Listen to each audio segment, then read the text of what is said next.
Durante eventos de campanha, o primeiro-ministro afirmou, repetidamente, que precisava de mais do que 5 anos para desfazer 60 anos de falhas de gestão. Os eleitores concordaram em conceder a Modi mais tempo. Muitos indianos parecem acreditar que Modi é uma espécie de messias, que irá resolver todos os seus problemas. Uma pesquisa feita pelo Centre for the Study of Developing Societies, CSDS, um think tank baseado em Delhi, 1/3 dos eleitores do BJP, partido do primeiro-ministro, disse que apoiaria Modi mesmo que ele se candidatasse por outro partido. Isso mostra o quanto os votos foram em Modi, mais do que no partido BJP. A eleição foi sobretudo a respeito da liderança de Modi, falou Milan Vaishnav, pesquisador do Carnegie Endowment for International Peace, em Washington, Estados Unidos.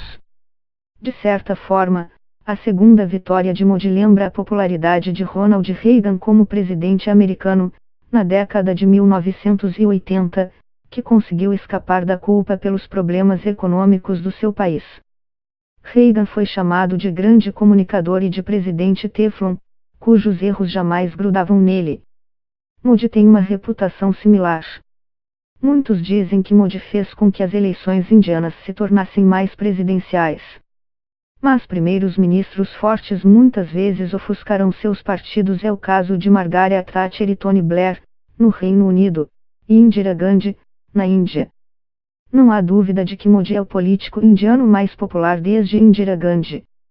É inigualável no cenário nacional, no momento atual, fala Vaishnav. A primeira vitória, em 2014, foi um voto de protesto contra uma política contaminada por corrupção. Já a vitória de 2019 foi uma afirmação de Modi. É uma vitória de Modi e da sua visão da Índia, disse o cientista político Mahesh Rangarajan.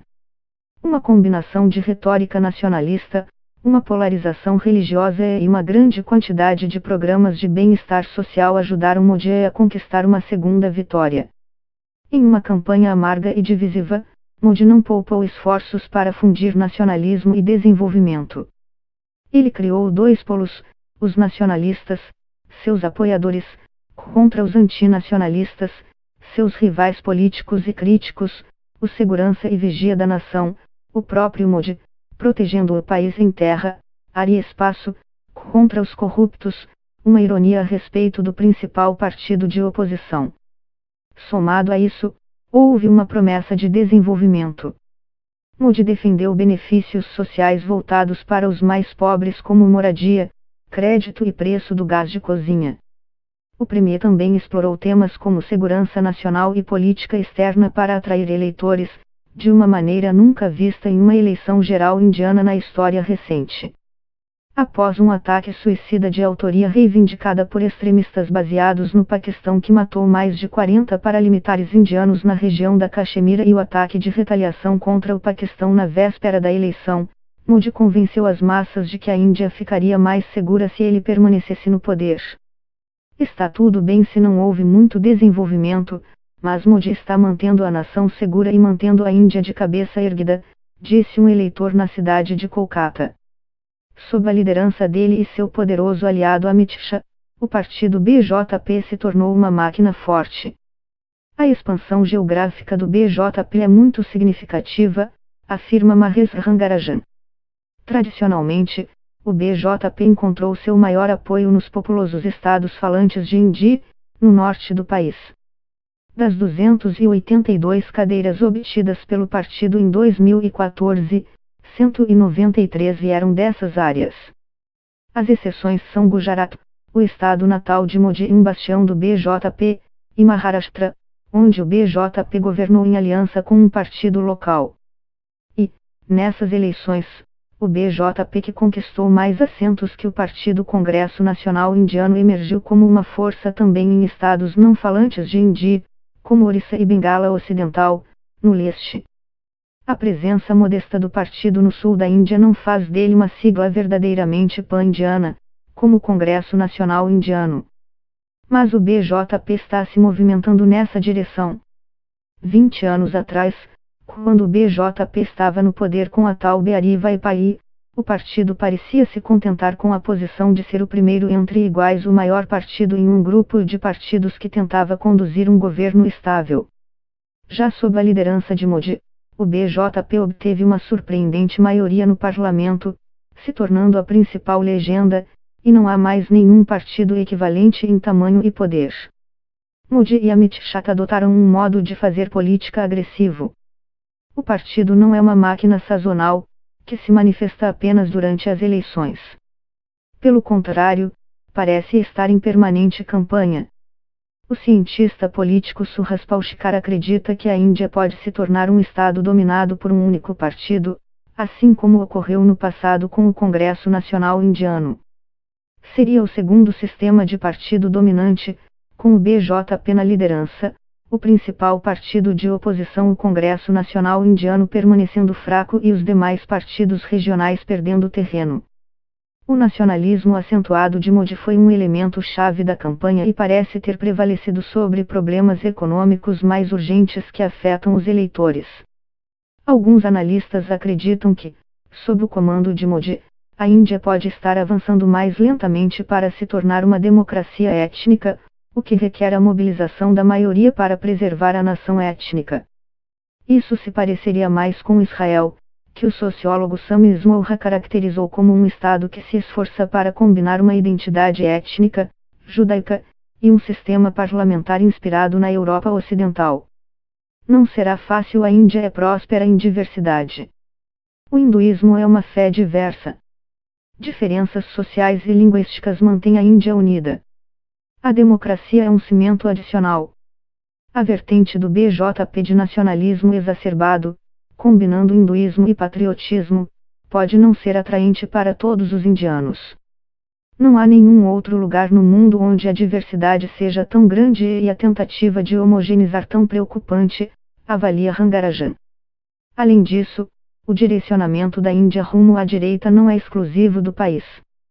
Está ocorrendo com a nova direita do Partido Republicano nos Estados Unidos. Além disso, o terreno central da política francesa e alemã também mudou para a direita, assim como o Brasil.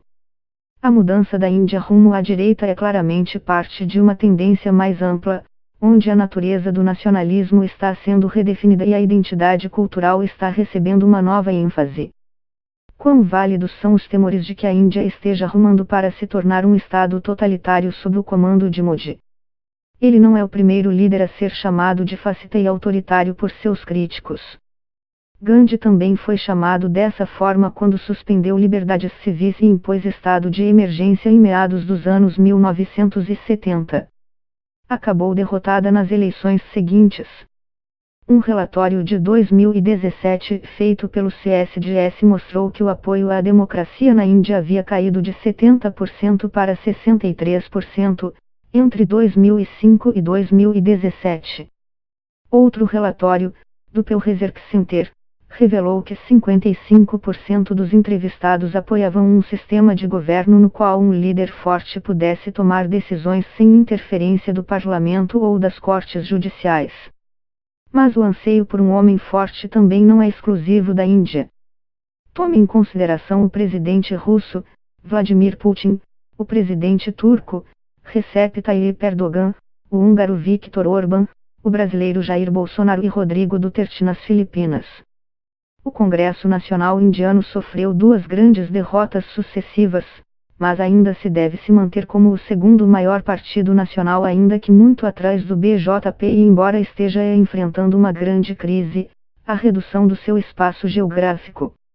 Em Bihar, Uttar Pradesh e Bengali, as regiões mais populosas da Índia, o Congresso Nacional Indiano praticamente não existe. O partido é invisível em estados no sul, como Madhya Pradesh e Telangana. No oeste industrialmente desenvolvido, o partido venceu uma eleição estadual em Gujarat pela última vez em 1990 e, em Maharashtra, não está no poder desde que Modi se tornou primeiro-ministro. Muitas questões serão feitas após uma segunda derrota eleitoral sucessiva. Como o partido pode se tornar mais atrativo para mais aliados? Como o partido será conduzido? Como reduzir a sua dependência da dinastia Gandhi e se abrir para líderes mais jovens, sendo que o Congresso Nacional ainda é um partido de líderes de segunda ou terceira geração em muitos estados. Como o Congresso Nacional vai construir uma base para superar o BJP? O Partido Congresso Nacional Indiano vai continuar levando, assim como já fez nos últimos ciclos eleitorais. Não é um partido conhecido por uma profunda introspecção, afirma Milan Vaishnav. A cientista política Yogendra Yadav, que se tornou ela própria uma figura política, acredita que o Congresso Nacional Indiano passou da validade e deve morrer. Mas partidos são capazes de se reinventar e se renovar. Apenas o futuro irá mostrar se o Congresso Nacional Indiano poderá se reconstruir das ruínas. No estado termômetro de Uttar Pradesh, que produz mais congressistas que qualquer outro, o BJP busca repetir a estrondosa vitória de 2014, quando obteve 71 das 80 cadeiras. É um dos estados indianos mais divididos socialmente com mais desvantagens econômicas. Dessa vez, o partido de Modi deve enfrentar grande competição de uma formidável aliança de poderosos partidos regionais, o Samajwadi e o Bahujan Samaj, que foi apropriadamente chamada de Mahagatbandhan Grande Aliança. O carisma e a química de Modi parecem ter triunfado sobre esses dois partidos regionais, que sempre contaram com o voto fiel de um grupo de indianos de castas baixas e intocáveis, antes conhecidos por Dalits. Essa fidelidade, no entanto, foi rompida, o que prova que a aritmética de casta não é imutável. Os partidos regionais indianos devem repensar suas estratégias e oferecer uma visão econômica e social mais atraente. Caso contrário, um número cada vez maior dos seus apoiadores irá abandoná-los.